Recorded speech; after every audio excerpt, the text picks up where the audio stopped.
Welcome to the Awaken Legend podcast. This is your host, LaTrenda George.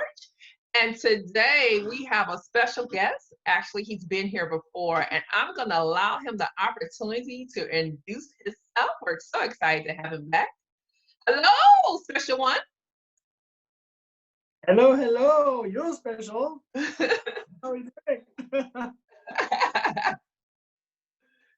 How are you doing? All right. So who are we speaking to today? Who's that All special right. person behind the curtain number one? Yeah, you're a special person, but so I'm Xavier Halbi, Halbi. I call myself XH to make it simpler. I'm an NLP Master Coach, and I've had the opportunity to do a lot of things, and I don't really like to talk about what position or what role I play in my company or outside of. Prefer to talk about why I do what I do. And the simplest way of saying that is that I love to share the tips and the skills to people so that I can teach them how to better their lives. That's excellent. Well, we had a little conversation before we started this podcast today. And you were sharing with me something exciting, a course you just taken, learning how to speed read, right? And so tell us some tips you learned about speed reading. Oh, there is so much actually. So I had already some of these tips before, and it just allowed me to go back in that mindset. And mindset is such an important point of speed reading. The first point really, and I've shared some of these in my YouTube channels, is the first one is being eager and being curious to learn, right? And to go with an inquisitive mind into the book. To be, obviously, the first step is to be interested in a topic. And speed reading is fine and dandy when you go and browse very fast, but it's not serving anything if you don't retain the information. So being curious and having already questions ahead of time, helping to retain.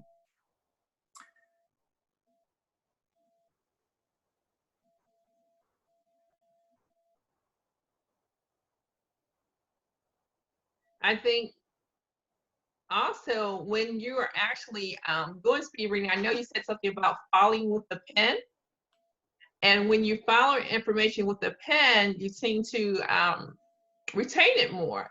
And I know working with my son, it's been doing homeschooling now, you know, when everybody being shut down from COVID-19, that I'm working with my son, and when he reads without using his finger, he goes much slower or he skips words. But when he reads where he's touching each word, it's a better flow to it. And he's retaining more information. Yeah, absolutely. That's absolutely right. Unfortunately, at school, we've all been taught, like, don't read with your finger. This is for babies, right? Yeah. Which it's something that is totally wrong if you want to go fast and still retain information, because what is important is for us to focus, right? Focus on the information that we're given. The eye is not trained to pay attention and to stay on one spot. If you just stay 5 seconds looking at somebody's eyes, they go all over the place, because we see things in the mind's eye, in pictures, in images, in movies, and we are creating all that in our heads. And that's where letting our eyes be themselves and go around is making us lose attention and focus, and therefore retention of information. So using the finger or using a pen, I found a new pen now that I love. Really, it has a kind of a rubber at the end, so it doesn't slide anymore. I just tap, and it doesn't allow me to slide through the sentence. And I just make stops, 2 or 3 stops, depending on the size of the book, and use my peripheral vision to capture a few words at a time. So I'll give you an example. when I started to teach my daughter how to read, right, when she was going through that process, at the beginning you start the phonetics, right, Yes. letter by letter, until the child grasps the understanding. He goes by group of letters, right? Pronunciation, until the kid understands and knows the word, and realizes and recognizes the word.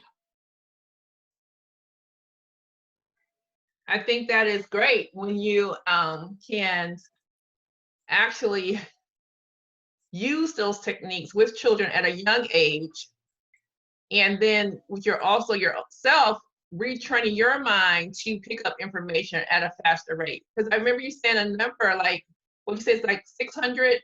What was the number again? How much you can retain?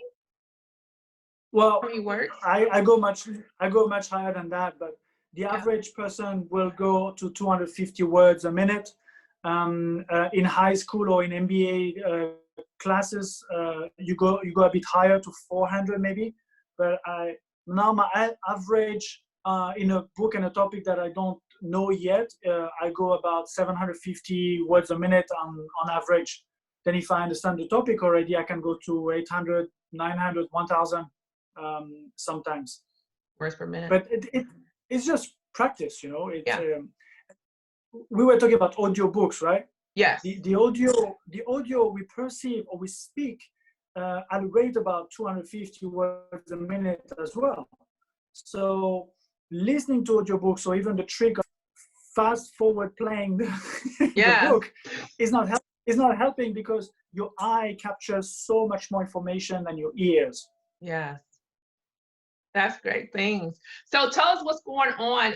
You're in Dubai this morning, correct? You're in Dubai? Yeah, still in Dubai. So what have you noticed going on within your community, as everyone faces COVID-19? What type of techniques or things you would tell other leaders in their communities, ways that you can improve yourself during this time, maybe some mindset, you've been an NLP practitioner, what things that can really help individuals during this time? It's such a vast topic. I mean, I spent just 1 hour doing a webinar on the leadership in times of crisis to the alumni of my school. And this morning to the staff of my previous hotel, where on how to do what they can do, right? Yeah. And just to have a positive outlook. There's so much that we can do. You know how I'm so much into mindset, right? For me, it's like almost everything starts from the mind. And mind, as an acronym for me, is your mindset inspires new direction. By using your mind can be your greatest tool, or it can be your worst enemy. Depending on how you use it and what kind of mindset you have, it will change your entire day. So first of all, I talk about alignment, right? Alignment between body, mind, and spirit or soul. Once you target all these three, and you have a routine, for instance, so if you have tips and things that you're doing for yourself that targets your body, your mind, and your spirit, then you become in alignment. Now, I don't usually talk about the heart, although I strongly believe that the heart is now my strongest center for now. Now that I finally found my heart, it's right here. It's the thing is, the emotions that we have are triggered by our mind. Mm-hmm. Our focus and where we decide to focus on will trigger the emotions. So emotions tend to become more of consequences of where our focus is. Mhm. So that's why, as an alignment, I talk about body, mind, and spirit, and the heart is encompassing everything because it's at the center. So the COVID-19 has been bringing us back to ourselves, right? Yes. We are so connected, under quotation marks, right? That we were disconnected. Now that we are back in our own corners of the world, right? In our own houses, in our own homes, we feel like kind of prisoners somehow. We crave for that connection again. And now we understand that actually the connection that we had before was not the connection that we really craved for, right? Yeah, we can do Zoom calls, we can call, we can talk to people that we've never talked to before or for a very long time. But the conversations are so much more meaningful now than they were before. Right? Yes.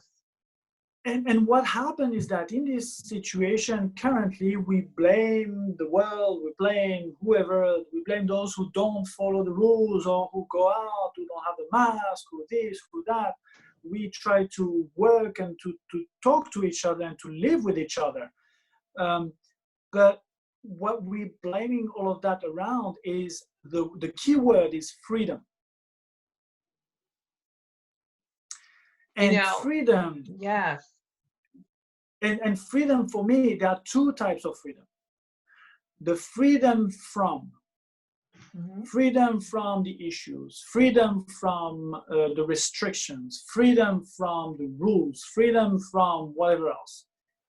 Yes. And the freedom to.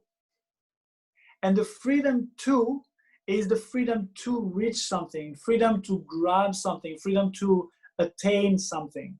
Yes. What I realized very recently, actually, is that I always made this distinction between these two freedoms.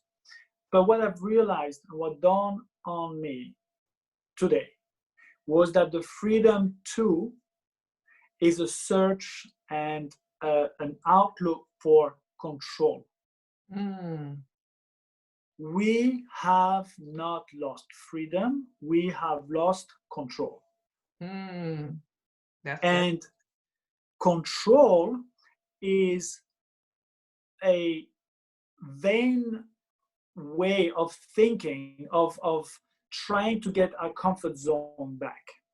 What we don't realize is that we never had control. We think that we had control of our minds. We never had of our lives. We never had control of our lives. But now we crave for it. So having a routine, for example, gives us a sense of certainty. Uncertainty. Now it's all about uncertainty. We don't know when it's going to end, what's going to happen next, if it's going to spread more, if our neighbor is going to have it, if we're going to have it in our family or what. We are all uncertain. We don't know. And that's the first time when we can finally admit we don't know. So regaining that comfort zone and that sense of control, meaningless, might I add, sense of control. Having a small routine, right, gives us a sense of certainty and a sense of control somehow. It's like, okay, I can control this, I can control that, which is still futile anyway, but that gives us that comfort a little bit. And the third point that I want to address, that I want to share, is gratitude, and that's for the soul, right? I have a gratitude book that I'm writing in every single day, in the morning and in the evening.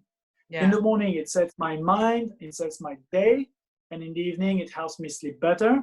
And I'm writing absolutely about anything. I'm grateful that today I had some cold water. I'm grateful that my daughter and we could talk about something today. I'm grateful that I still hear the birds chirping outside. I'm grateful that today was not too hot. I'm grateful, whatever it is. And the more I write this, the more it intensifies the feeling. And that's where I go back to mind first, and then the heart follows, and the emotions come out after that, right? And that builds that momentum. The thing is, we are generalizing. When the S hits the fan, we generalize. It is not that it's always like that 24/7. No, there are some ups in your day, but we don't pay attention to that. We have that reticular activating system that is in our brain, right? That RAS, that is helping us focus. We focus on what we want to pay attention to. If we want to pay attention to some positive things, some positive aspects in our day, and we write them down physically with a pen as opposed to typing them, because it takes longer to write them down. There's the body integration of what we're doing with our hands. The body memorizes that feeling and that emotion, and we are building on top of it, accumulating all these good feelings, right? But this RAS is helping us doing that. If you have a mindset that tends to be negative, it is not negative 100% all the time. It is not, unless we believe it is, and we make it at an identity level, saying, "Oh, I am a negative person." Not all the time. Don't generalize. Yeah. But when we say the devil is in the detail, I believe that the devil is in the generalization. We generalize events. We make one event and take a mountain and make a mountain. Yeah. Right? Yeah. We my daughter earlier just fell for the first time ever on her bike, right? Even when I was teaching her how to ride the bike, she never fell. She fell. Oh my God, it's the end of the world. I thought it was a guy having a flu, you know, like, oh my God, I'm dying. Yes. I'm dying. We generalize so much. And same thing. We unfortunately, the other way does not always happen. When we have one positive event in the day, we don't generalize and say, "Oh my God, I had such a great day because that one thing happened." No, we just dismiss it. Yeah. Because we've been also taught, right? How many of your guest speakers, of your friends, of the people you know around you, who've been taught that as a kid, no, you cannot have that. Yeah. No, you cannot do this. No, you cannot. No, before anything. And then as a kid, the first question was why? You know? I mean, my daughter she passed that period of why? Yeah. And when as a parent you end up at a loss with no more excuses, you say, well, because I'm the older, or because I am the parent. Or because I said so, you know? Sometimes because I say so, exactly, yeah. Right? Right. But we've been taught to have a scarcity mindset, a mindset of impossibilities, of incapabilities. And these are two very important mindsets, especially in these times now, the possibility and the capability of doing things, right? Yeah. If we teach our children that, yes, you can do something. No, not now, but you can do it later. Maybe not like this, but maybe like that. Don't give up. Just try in a new way. Yes. Find a way. Are you problem-oriented or are you solution-oriented? Are you trying to find a way of getting a result and to achieve what you want to achieve? Or are you just giving up by saying, no, it's not possible? And these are the things that I think are very important these days, that we can help each other, that we can help our children even to start growing with that mindset. Oh my God, you said so much there in that. No, it was good. It was good. So as a couple of things, I want to kind of expand on what you're saying. At the beginning, when you talked about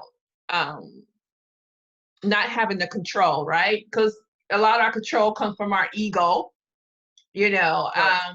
And the ego has its good, it works for the good, and it can, you know, yes. work on the opposite side also.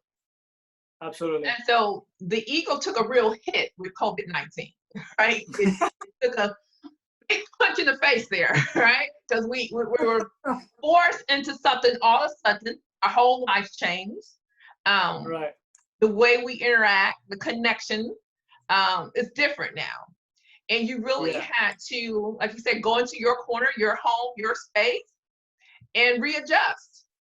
And in that readjusting, you're either going to learn that more about yourself, right? A lot of people are reinventing themselves, you know, finding different ways. They're reading more, they're taking classes, they're writing more in their journals. You know, I have a gratitude journal too. I write in day and night. I love journals. And but some people are just diving into this, right? And they're searching. I have the Bible app on my phone, and they sent out an email that this has been their greatest increase of subscribers. They're at 1.6 million or something number, and they've never had it since COVID-19. People are using this app like crazy, right? And more people are enrolling in their classes and plans. Yeah. Go ahead, Xavier, you want to say something? Go ahead. Go. No, I'm thinking about. I mean, when I hear Bible, I hear hope, right? Yeah. And I think that's where people want that, because in that period of uncertainties, right? They want some hope that things are going to get better somehow, right? One day, sooner or later, don't know when, but just get better. Yes, and I think that what the Bible symbolizes, that hope, that faith in something greater than themselves. And for us as humans to really take control and say, yes, I can have this hope, this greater hope. But what's inside of me, I really think we are wired divinely to face and solve problems as they present themselves on our path. Yes. And that's what we're talking about, that RAS kicking in, that we've already been wired to be victorious over this situation. Yeah, and I truly believe that there is not a single challenge that I receive, because I don't want to say that's for everyone, okay? I'm just saying, that's my belief, that there's not a single challenge that I'm faced with, that life throws at me, that I cannot overcome. Yes. If I cannot overcome it, it would not come to me. Yeah, it would not, and that's how I feel too. Like, if I can't overcome it, it would not destroy me, right? That's right. I may lose some things, however, it's not going to destroy who I believe that I am. Yes, and what Nietzsche was saying, what doesn't kill me makes me stronger, right?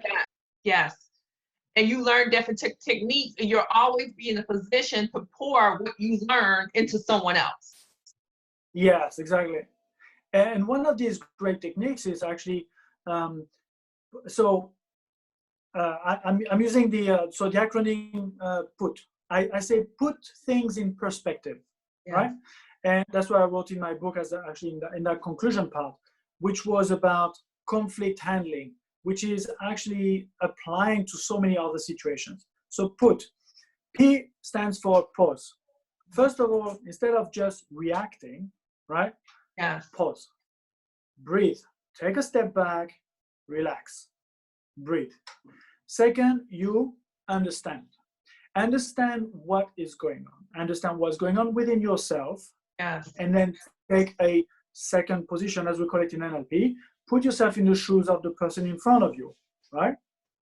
And understand what's going on in either side. Then the T stands for transcend.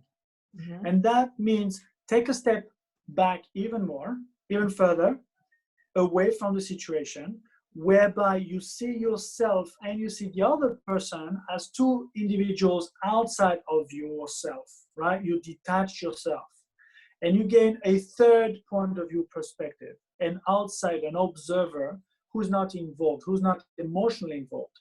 If there is still, and I do that physically, you know, I physically stand up, put myself, I turn myself and stand in the shoes of the other person, and then I step again outside so I can see both myself and that person. And if I still feel emotionally involved in that situation, I physically step one more step out until I take another one, another one, until I see and I feel disconnected emotionally from that situation. And that's what I mean by transcend. so Yeah. that you see both situations, you're not involved, and you acquire a certain wisdom from that point of view.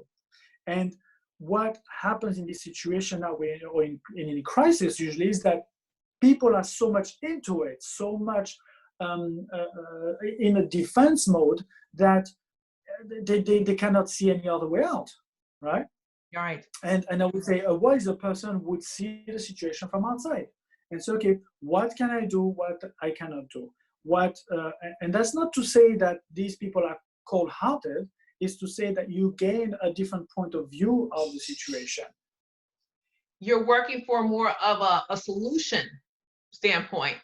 Of Yes. You get off the defensive and you sit in that more wiser seat and you're looking at the situation. Right. Your RS is looking for solutions, right? Your mind is constantly bringing solution to whatever it is that you need to solve. Absolutely. Absolutely. And that's where we have, so you have the, say the so-called pessimists, right? They're looking for at the problem. As our problem. Fine. There's a problem, I understand. Mm-hmm. And I have this at work almost every day, my God. It's, oh, there's a problem, this doesn't work. I say, fine, I understand. So what do you suggest? Nothing. I don't know. Yeah. It's for you to find out. Okay, fine.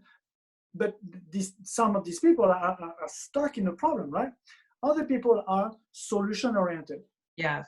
And in the same manner that I believe that there's no challenge that I'm going to face that I cannot overcome because otherwise it would not come to me.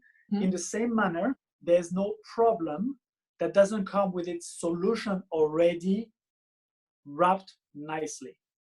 Yeah. It depends where you want to look at it. The problem and the solution come as a package together like two sides of the same coin. Do you want to look at the head or the tails? It's up to you. Yes. You know, I think it's up to you to decide. So let's talk about the word compassion. Right now in society, you're seeing so much compassion with corporations allowing employees to work from home. Different companies are giving things back to you or readjusting your fees for things or not charging late fees. You know, it's just so much things that's going on to show compassion for humanity. Yes. You know, I had this thing, I've been telling everyone that, you know, we didn't need COVID-19. We didn't need the death toll to be what it is. But what we did need is for humanity to be in quarantine and for nature to have a time to revamp itself. So it is some good things coming out of this. I think the compassion for nature, you know, you talk about all the gases and everything that's going on when there's a lot of traffic on the roads and how it damages nature. So there's a lot of goods coming out of this. And you talk about humanity being quarantined and the rise of the compassion that's out there for humanity right now. But I always wonder, and just me being an old soul, is why does it take something so great to hit? Or all this compassion and understanding and love to be shown for each other. It really disturbs me that we have to lose control, right? That we never had. That we never had. It's an illusion, right? It's an illusion. Right. But we believe we have control. Yeah. And it's all about us living from what's inside of us, right? We're all here to love and care for one another. I mean, really, that's the purpose of us being here. And even though we all on our own path, our own journey to learn these things, right? So we can't, we're all divine beings walking this earth, right? But it takes us to go through different channels to get to the experience to understand that. And we can't say one person is better than the other. It's just that we're all on different paths to really learn our truth. Yes, yeah. And be grounded in that. But it just amazed me how much compassion is shown right now at this time when we had to lose the illusion of control to recognize it, to let it show that it was okay for a company to say everybody can work from home. You just, Yeah. Yes. Before when they said your assignment could never be work from home. Right? Yeah, absolutely. I think but that's my personal view. Okay, first of all, one of our greatest strength and our greatest curse maybe is our capability as human species to adapt. See the worst situations that we can be in, and yes, at the beginning there's that curve, right? We're going down, we denial, but then we recover. Eventually we recover and we adapt, and we manage to fend for ourselves.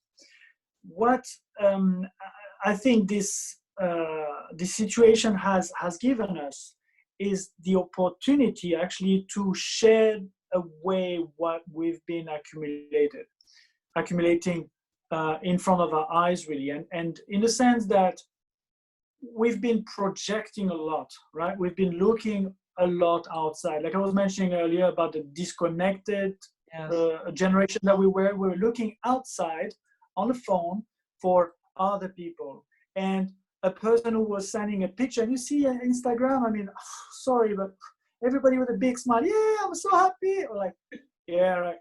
That's one time in the day if you're lucky, right?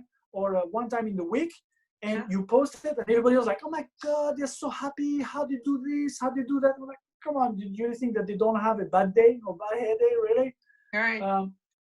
So this situation has brought us in here where we are now, I think, is sometimes you need to hit rock bottom to wake up. And as harsh as it sounds, I'm coaching a lot of people, and sometimes some people are like, yeah, but I want to, but I don't, I should, but I don't, and what's holding you back? And I don't know. And I say, what's holding you back is that you haven't reached rock bottom yet. Because once you do, and it sounds harsh, but once you do, there's only one way: it's going up. Yeah. I had an amazing experience of a real life experience. There's such a beautiful metaphor for what I'm saying now. I was a kid. I was in my teens, and I ended up in a swimming pool that was, I think it was about 10 meters deep. No way out, whatever. It was a cylinder. I have no idea what.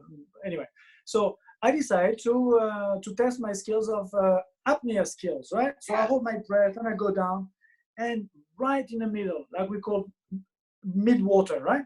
Right in the middle, I freak out. I said, oh, I won't be able to do it. And I start to climb up, to swim back up. Guess what? I could not swim back up. I was stuck in between, and I didn't have the strength. I don't know what I didn't have. I could not. And it kicked in, my instinct kicked in, and I said, you know what? Go back down, then I can push myself back up. And that's exactly what I did, and I managed to get back up. I did not go back to that swimming pool after that, but it was exactly that. Sometimes you need to hit it. Yeah. So so going back to your point about compassion, is I think we have that love inside. I think that the universe is love, that everything is energy, and that energy is love. And although I don't like that word love, because it has been used and abused, that it does not mean what I have felt anymore. But anyway, let's call it love with capital L, right? We all have that love inside. We are all connected, like from heart to heart, as they say in Japanese. Yes. Ishin and Chin. Yes. We do not have that connection. We are so disconnected because of our projections. We're not in touch with ourselves.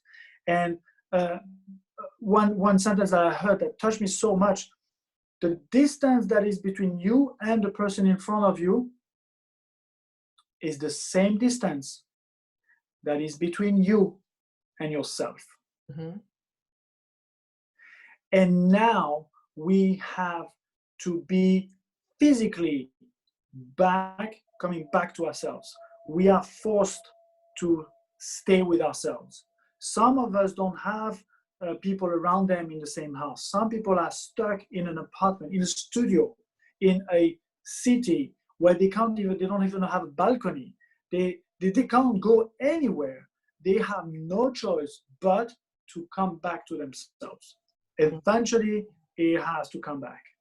You know, there is, I don't know what this is coming up, but it is said in some spiritual schools that feeding from the light of the sun, right? You close your eyes and you just, when the sun is not too high, but quite at the horizon, when it's still soft, just feed the energy back of the sun. And what that does is that instead of projecting energy outwards from our eyes, right, the sun and the rays is forcing the energy to come back in, and we are regenerating not from the sunlight. We are regenerating because it's blocking, the sunlight is blocking the energy going outwards from us. And we have our own energy that is just recycling inside. And just a few minutes is enough to recycle all that energy and refresh and regenerate. And what we have now, these expressions of compassion and altruism, is just that energy that was inside of us that was just waiting to come out. Yeah. That's my perspective of it. I think that's a good example and a good perspective to really take in, that all this was already there because it kicked in so instantly, right? You're hearing change after change after change. So it was already there. It already existed before March the 13th, when everything was shutting down, right? Those things was already there. And it's like, I'm just so happy it came out, but just to let the individuals know it was already there. Yes. You just wasn't using, you wasn't tapping into it.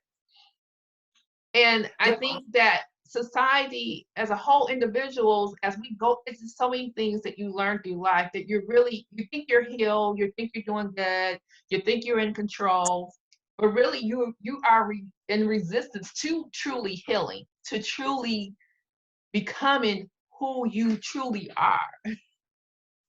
Until you're forced, or you said hit bottom, and then you have to take that deeper look. Yeah. Brené Brown talked about vulnerability, right?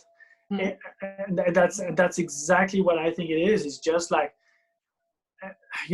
it's, so I've been on a high wave, like I've been riding the wave. I was thriving at home for the last 4 weeks. And then suddenly last week, just one day I had, oh my God, the worst day in the past month that I've been home. And I was like, everything was pissing me off. My God, the bird, the whatever, everything, nothing was going my way. And I was like, how can that be? I was 4 weeks like riding the wave. I was thriving. I was excited.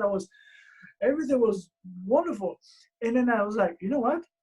That's good. That's the opportunity for me to work on myself, to know on how to get back to that level, you know, like, sorry for the metaphor, but for the analogy, in Batman, they're talking about Bruce Wayne, right, who fell. He says, why do we fall, Mr. Wayne? Is to pick ourselves up and to go back to the hitting rock bottom, right? I think it's something that we're also learning, is how to get back up.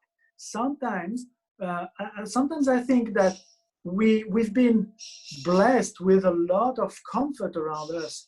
And I mean, talk about my child, my daughter is just like, okay, fine, I'm waiting for you to serve me. It took me years to understand and to get out of that. She was the princess of the house, right? Yeah. And sometimes, like I heard before, that we're not here to have a feathered nest, but at the same time, we're not learning how to fend for ourselves, right? We're not learning on how to grow plants for ourselves, how to grow potatoes, how to bake, how to cook, how to produce, like, how to make yeast, how to make a bread, how to make yogurt. Oh no, it's coming from the shop, right? But how to do that? I like to imagine a zombie apocalypse, and that's maybe the closest we've seen so far. Yes. Well, I think that it is a, you there? Yeah, Okay, you're here? Can you hear me? I have to. Yes. Oh my God, what happened? Yeah, sorry. So there's there are differences, right? There's the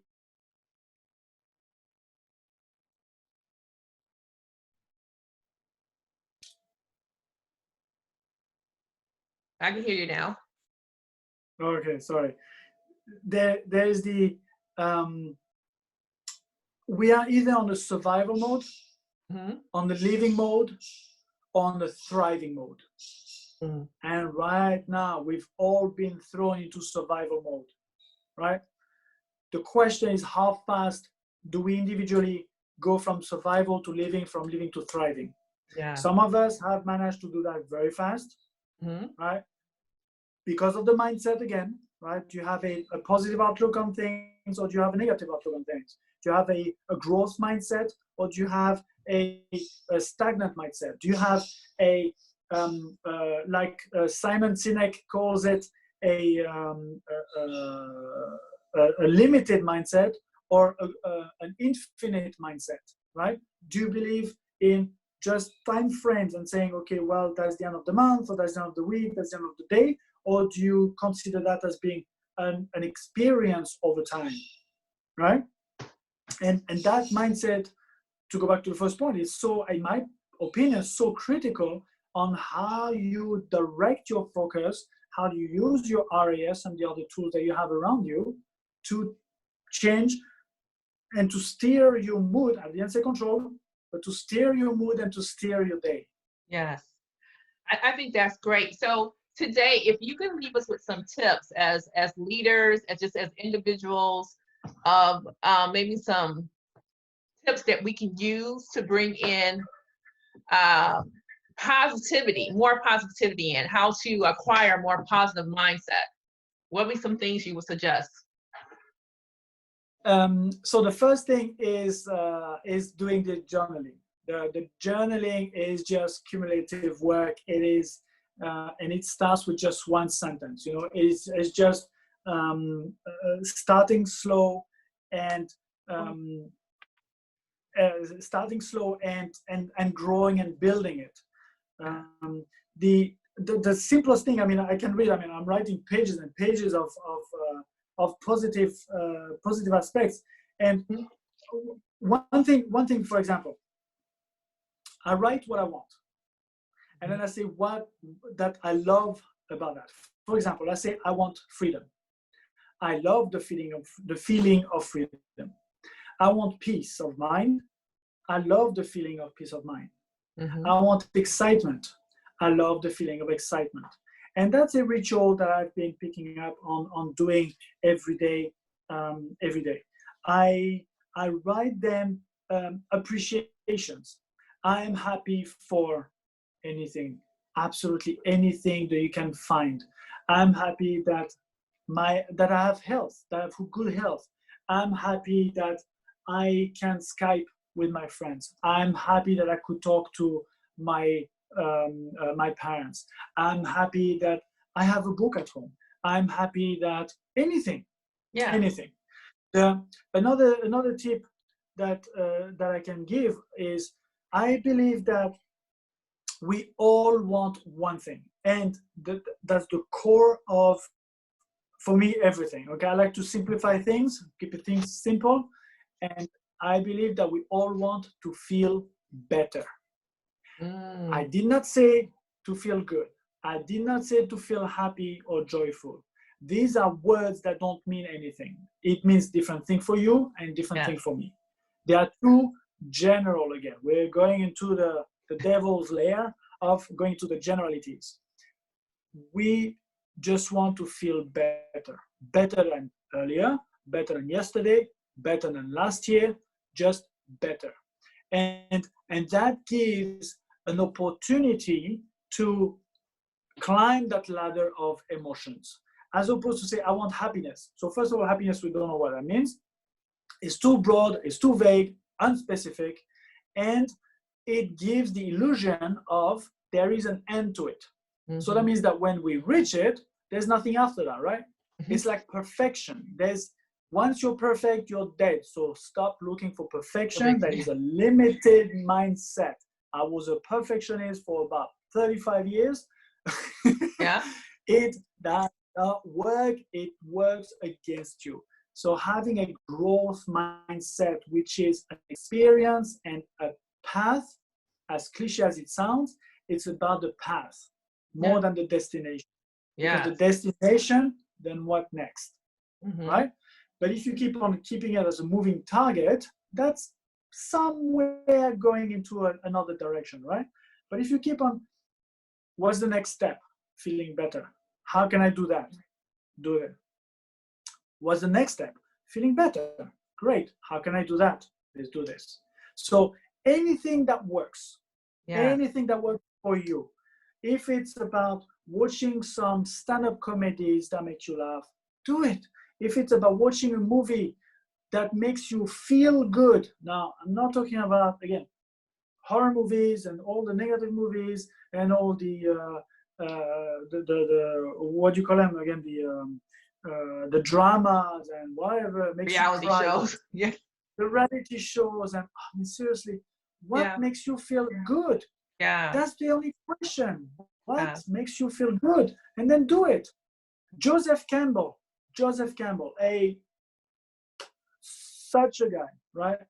He wrote the Heroes of the Thousand Faces, right? Yes. The first person who introduced the hero's journey said, follow your bliss, right?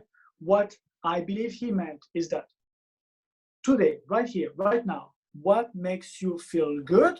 Do it.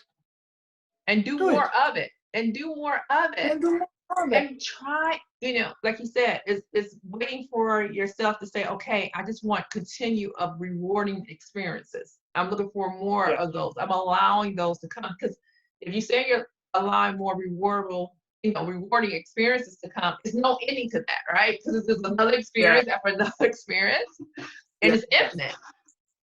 That's right. And we talk about effort and doing things and discipline and okay, but if that does not make you feel good, why would you do it? Yeah. Because in the end, if the goal of life is to feel better, then feel better now. Why suffer and flagellate yourself your whole life to be having that sense of feeling good later when you can have it now? So I know some people will be like, oh yeah, but have you not heard about the marshmallow experience? When you have kids and you tell them, well, you wait, and if you don't eat the marshmallow, you get a second one later, right? So I was reading about this today, and there are different aspects to that, right? Where the fact that they introduced another variable, which is about the scientist and the credibility that the scientists have. And the credibility basically is about the promise. You're promising a second marshmallow if you wait, right? But if the kid does not believe you, if you don't have any credibility in the eye of the kid, then the kid is going to be like, screw it, I don't wait, I want it now, right? So if you add the credibility, which means the certainty of the future, right? Then the kids are more likely to wait and get 2 instead of 1. Now, what I don't like about the conclusions of this experiment is that it does not take into consideration the feeling of the kid. Yeah. It considers the reward and the discipline and the effort of controlling yourself, right? These are very specific words used in the conclusion of that experiment. Controlling yourself to have bigger rewards in the future. Success, as they call it in that experiment. And I'm sorry, but I don't agree, because success is like happiness. What means success? Is that an end goal? Is it measurable that you say, hey, yesterday I was not successful, today I'm successful?